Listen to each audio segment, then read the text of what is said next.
खुलुमबाय जेन बड' निउज चेनेलाव नोंथांमोनखौ गासैखौबो बरायबाय। नोंथांमोना भिडिअखौ फारियै जोबजासे नायलांदो।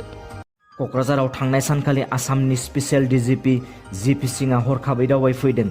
बोहैथि दाननि थांनाय 7 खालार खालि क'क्राझार पुलिसजों हमजानाय बड'लेण्ड जनजाति सुरक्षा मन्चनि आफादगिरि दावराव देख्रेब नार्जारि, अल बड'लेण्ड कन्ट्रेक्टर एस'सिएशननि गाहाय नेहाथारि बिक्रम दैमारि आरो बारग' एमएलए हितेश बसुमतारिनि सायाव नायबिजिरफैदों।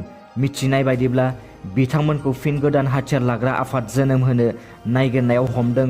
बिखौ जिपि सिंआ नायबिजिरनो थाखाय क'क्राझाराव दावबायफैदों। बिथां जिपि सिंआ दावबायफैनानै BTR गोजोन गोरोबथा जानायनि उनावबो फिन हाथियार लाफिननो नागिरनायनि दायाव बिसोरखौ हमनाय जादों होनना फोरमायनानै होदों स्पेशल डिजिपि जिपि सिंआ।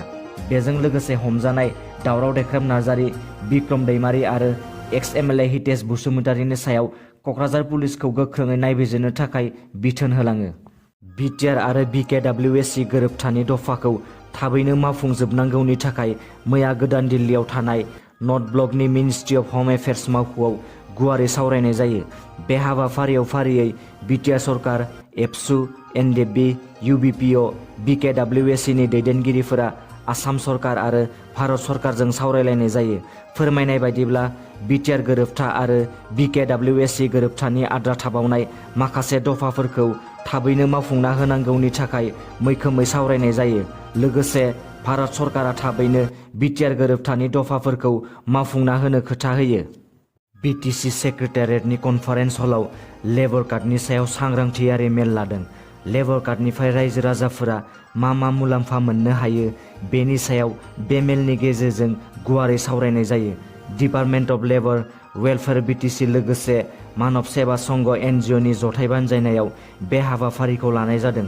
बे हाबाफारियाव बाहागो लायो BTCनि जइन्ट सेक्रेटारि फामि ब्रह्म, CSDKM देब आरो मानब सेवा संघ NGOनि दैदेनगिरिफोरा।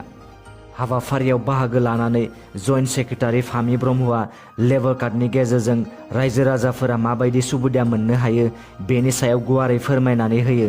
लेबर कार्डनि गेजेरजों बायदिसिना सुबिदाफोरखौ मोननो हायो, जेरै गथ'फोर फरायबाय थानायफोरा स्कलारशिप मोननो हायो, मेडिकेलनि सुबिदा मोननो हायो आरो एक्सिडेन्टेल डेथ जाबाबो बिसोरनो माबा मोनसे होनाय जायो।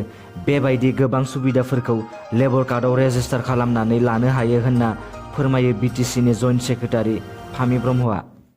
आसामनि गिबि मन्त्रि डक्टर हिमन्त बिश्व शर्मानि असे बिमाया कार्बि आंलंसिम थांबाय थानाय समावनो बेनि गारिया हरखाब जाब्रबथाय जायो। खौरांनि बायदिब्ला आसामनि गिबि मन्थ्रिनि असे बिमा आरो बिदाया गाखोनानै थांबाय थानाय गारिखौ गंसे गोख्रैथिजों खारनाय स्कर्पिय' गारिया हरखाबै सौग्रावनायनि जाहोनाव बे जाथाया जायो। बे जाथाया 10 जानुवारि खालि जागिरदनि सिलसां मुंनि जायगायाव जादों होनना खौराङाव मिथिहोदों। खाफाल मोजांदि आसामनि गिबि मन्थ्रिनि बिमा मृणाली देवी आरो बिदा दिगन्त बिश्व शर्माया जेबो जोखोम जायालासिनो बे जाब्रबथायनिफ्राय बारग'नो हायो। जाथायखौ खोनानानै जायगानि पुलिसा जाथायसालियाव सौहैयो आरो जाथायनि सायाव नायबिजिरो। दिनैनि रादाबा एसेनोसै। नोंथांमोना भिडिअखौ नायनानै मोजां मोनदोंबा अन्नानै चेनेलखौ साबस्क्राइब खालामनो दाबाव। लोगोसे लाइक, शेयार आरो कमेन्ट खालामहर, जाहाथे उनाव आं नोंसोरनिसिम गोदान निउसनि आपडेटफोर लाबोबाय थानो हायो। गोजोन्थों।